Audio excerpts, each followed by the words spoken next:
Donc, comme je vous l'ai dit, hier, nous sommes allés faire un tour en avion dans la belle machine de Frédéric de la Renardière, et au début, j'étais le seul à pouvoir me libérer, mais Léon est venu au dernier moment, ce qui fait que nous étions quatre dans un petit avion de 6 places assez confortable. Frédéric, Vladimir, Léon et moi-même. Le général de Rignac n'était pas là, et la présence de Léon a été la bienvenue, sans quoi nous n'aurions parlé que de mécanique. D'ailleurs, pendant tout l'aller, nous n'avons fait que ça, et Léon s'est tu de son côté, en regardant la mer de nuages et en songeant, j'imagine que nous n'étions que des enfants, car pendant la première heure, il n'a été question que de carburant, de pompe, de pressurisation, de turbopropulsion. Bon, déjà, la destination n'est pas restée très longtemps une surprise, puisque Frédéric l'a annoncé au roulage à Carcassonne, aligné sur la 28 pour un vol à destination de Valence, Valence en Espagne. Il faisait un temps affreux au sol comme annoncé, pluie, plafond bas, léger vent, mais il a dit à Vladimir: soleil étant clair à partir de Tarragone. En vérité, ça a été bien plus tôt, dès 4000 mètres, il faisait beau, évidemment, nous n'avons presque pas vu les Pyrénées, l'Andorre et tout ça, mais comme notre pilote nous le disait la veille, le soleil, nous l'avons trouvé tout de suite, et nous avons connu une sorte de soulagement, d'euphorie. Je ne sais pas si c'est le taux de vitamine D qui est remonté d'un coup, mais l'effet a été spectaculaire. Ensuite, nous avons volé très très haut à 8000 mètres. Frédéric a dit: je pourrais aller à 9, mais ça pose d'autres problèmes, il n'a pas dit lesquels.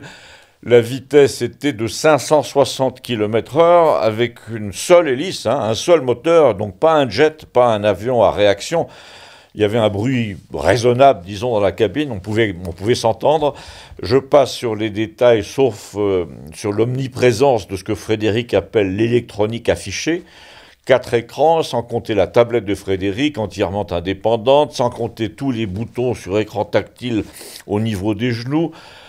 Il y avait aussi la tablette de Vladimir, enfin ça faisait quand même beaucoup d'écrans autour de nous, mais Frédéric a répété plusieurs fois, à part ça, ça reste une bicyclette, hein. Il tenait beaucoup à sa comparaison, enfin il a ajouté, c'est comme une moto plutôt, tu as beau avoir un moteur énorme entre les jambes qui va vite, etc., ça roule aussi, ça peut rouler sans moteur et ça se gare sur le bas-côté. Ben là c'est pareil, en cas de carafe moteur, il me faut 800 mètres à peine pour atterrir, s'il y a du vent ça fait même 600. Seul problème, a-t-il dit, le train est fragile. Et autre problème, on a intérêt à faire attention à la qualité du carburant.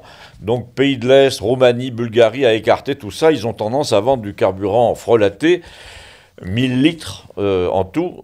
Il a dit, il est plusieurs fois arrivé que nous fassions un détour avec Vladi et Émile du côté de la Tchéquie, par exemple, pour faire le plein. Par exemple, je fais jamais le plein sur un aérodrome où il n'y a pas de jet privé. C'est la première chose que je vérifie. Enfin, c'est ce que Vladi vérifie au micro en allemand à ma place. C'est s'il y a des propriétaires de jets basés. Je me dis qu'un type ne prendrait pas le risque de dormir au hangar dans un aéroport qui vend du carburant frelaté. L'autre chose qui m'a frappé, moi, c'est que Vladimir jouait presque parfaitement le rôle de copilote à force de sillonner l'Europe avec Fred. Il commençait à connaître toutes les procédures. Vladimir était notamment excellent pour les annonces en anglais. Frédéric était un petit peu moins à l'aise, mais Vlad, lui, jonglait avec les langues, notamment l'allemand. Il disait, il me confiait, seul le russe est à éviter en l'air en ce moment, sauf en Bulgarie, je ne sais pas pourquoi. Enfin, nous avons donc parlé de tout et de rien comme ça, en clignant des yeux dans le soleil à partir de Tarragone, comme prévu. Nous avons vu la côte, j'ai posé la question du carburant pour Valence.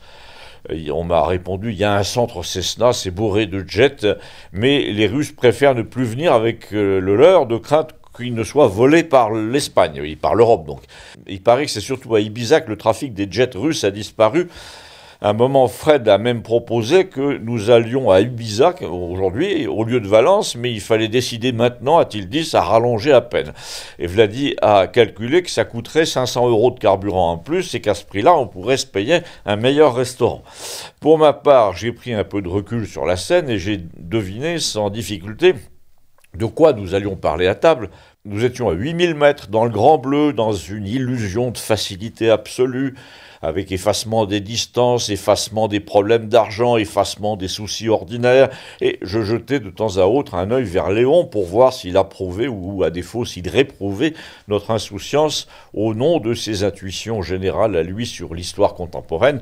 Ainsi, par exemple, c'est moi qui ai soulevé du bout des lèvres, pendant que Frédéric s'insérait dans le trafic de Valence, la question de cet appareil volant magnifique, conçu et fabriqué en France près de Tarbes, dont une centaine d'exemplaires avaient été vendus à 4 millions d'euros, mais qui était toujours susceptible d'être surtaxé par Trump, d'abord à l'exportation, ensuite par l'Europe elle-même, parce que le moteur était un Pratt & Whitney fabriqué par une compagnie américaine.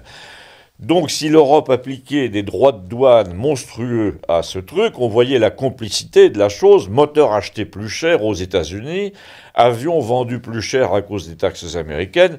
Vladimir a dit, en couvrant le bruit du moteur en approche, si finalement tu claques un quart en taxes, ça vaut pas le coup. Là-dessus, atterrissage comme une fleur, bas-côté couvert de pâquerettes, aucune sécurité sauf 2 types avec des chiens, frais d'étaler, payer la taxe avec une carte bleue.